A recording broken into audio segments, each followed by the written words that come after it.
Hello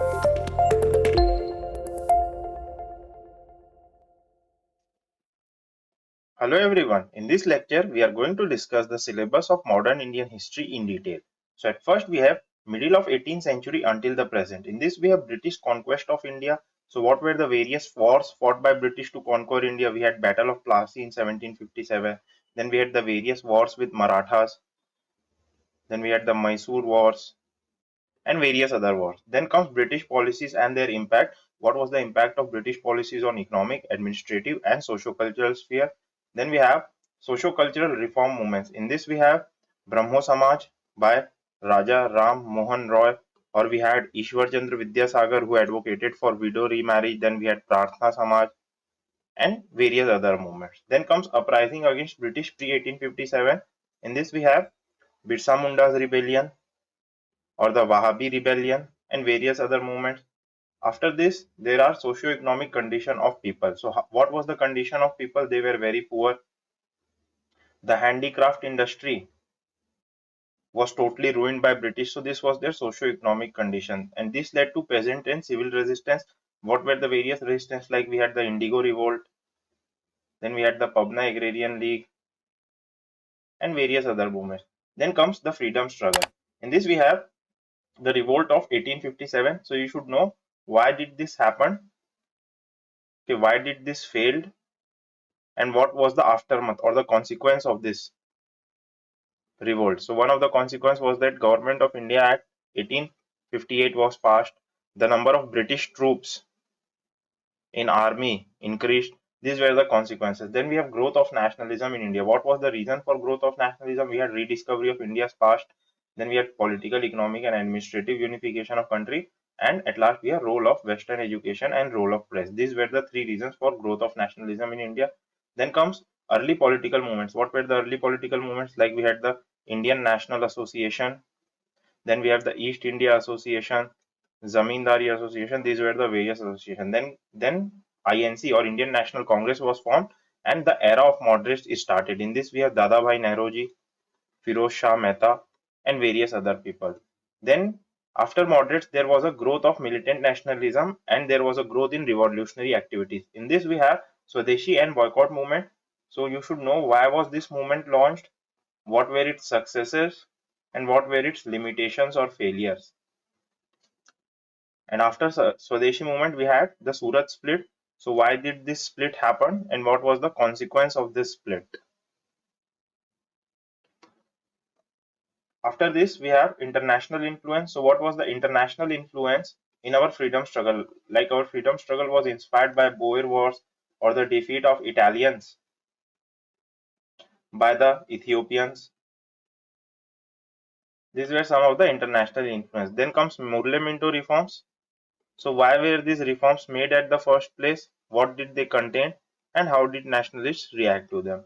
After this, we have growth of communalism. Due to Murle Minto reform, there was a growth of communalism, and there were other reasons also for growing communalism, such as lack of jobs, etc.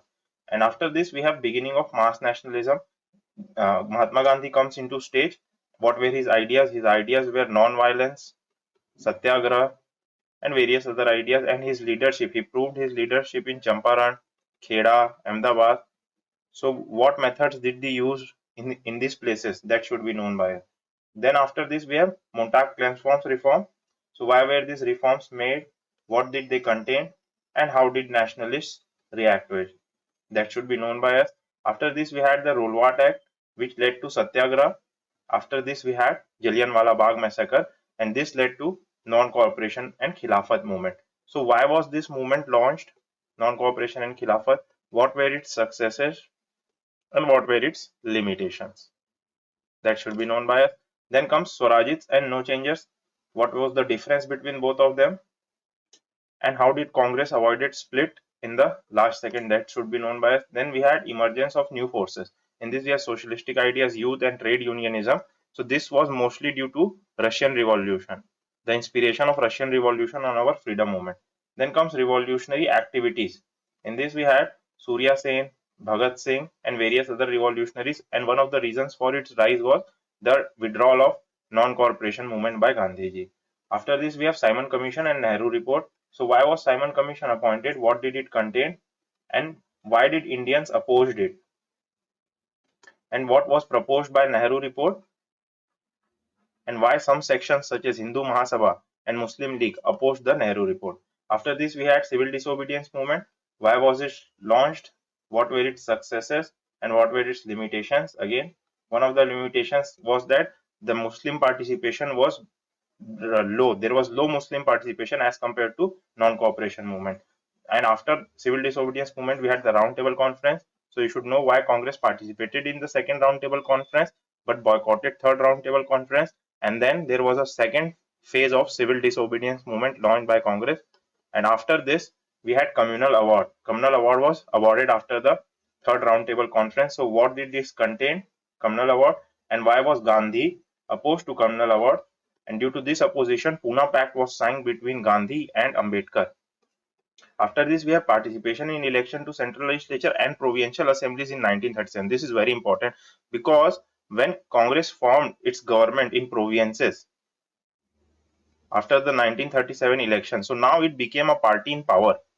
Rather than being a party in opposition, now it became a party in power, and people came to see what freedom would look like. Okay, and Congress also made many of the reforms for the development of people. So this gave a huge boost to the image of Congress. Then comes Government of India Act. Again, we should know why was this act proposed, what did this act contain, and how did nationalists react to it. Then comes freedom and partition. We have nationalist movement during World War II. Most of the movement went underground. Then we had August offer, which failed, and individual satyagraha was offered. But due to individual satyagraha, many of our freedom fighters were put in jail. This led to growth in communalism because Muslim League leaders were free, but the leaders of Congress were in jail. And then we have peasant movement. In peasant movement, we had the various movements which take place during and after World War II, such as Telangana movement and Tebaga movement. And in states people struggle, we should know that what was the condition of the people in state. Okay, how was their struggle? Like in Hyderabad, the freedom struggle was more violent as the Nizam didn't tolerate any opposition. So the communists were more successful in Hyderabad because they used violent means to overthrow government. Then we had the Cripps mission. Okay, and the failure of Cripps mission, which led to Quit India movement. After this, we have Waival Plan and Cabinet mission. So we should know why Cripps mission and Waival Plan and Cabinet mission were appointed, what did they contain, and how did nationalists react to all three of them, and why was Quit India movement launched, and what were its implications or impact. This should be known by us. Then comes INA and Subhash Chandra Bose. Why was INA formed at the first place, and why did Subhash Chandra Bose went to first Germany, then Japan, and then joined the Indian National Army. And at last we have nationalist upsurge post World War II. In this we have Rin Revolt, the INA trials, and the blowback due to INA trials. And at last we have independence and partition. Why did the British give independence, and why partition happened, and why Congress accepted the partition in the first place. Then comes post-independence consolidation. In this we have nation building, that what happened after partition, that after partition refugees were resettled and various other steps were taken. Then we had integration of princely state. We used the instrument of accession and various other means such as political means, economic means to integrate princely state. Then we have reorganization of state under the 1956 State Reorganization Act. Then we had the issue of official language, especially with respect to Hindi in South Indian state. Then we have tribal consolidation in Northeast India. Then we have regional aspirations. In this we have various regional aspirations such as the Punjab and the Khalistani movement, etc. Then comes foreign policy, non-alignment movement, and Panchsheel. What were the features of both these policies? Wars with Pakistan and China, and the evolution of our nuclear policy, how it has evolved from 47 to 71 to 98, and then after. Then comes economy, plan development. Why did we adopted planning at the first place? Then we had various revolutions such as Green Revolution, Operation Flood. Then we did agrarian land reforms. Why did we did them in the first place, and what were their impact? Then comes industrial reforms. In this we have LPG reforms. Why were these made at the first place, and what was their impact? This should be again known to us. And in polity we have era of one party, then emergence of opposition, then emergency, rise of regional party, and today we are in the coalition era. And at last in social we have popular movements such as Chipko, Narmada Bachao, etc. Then we have communalism and Naxalism, why we have communalism and Naxalism, and how we can deal with these movements. And at last, we have Indian women since independence. In this, we should know the name of important Indian women, such as Indira Gandhi, and what was their contribution after independence. This more or less concludes our history syllabus discussion. Thank you.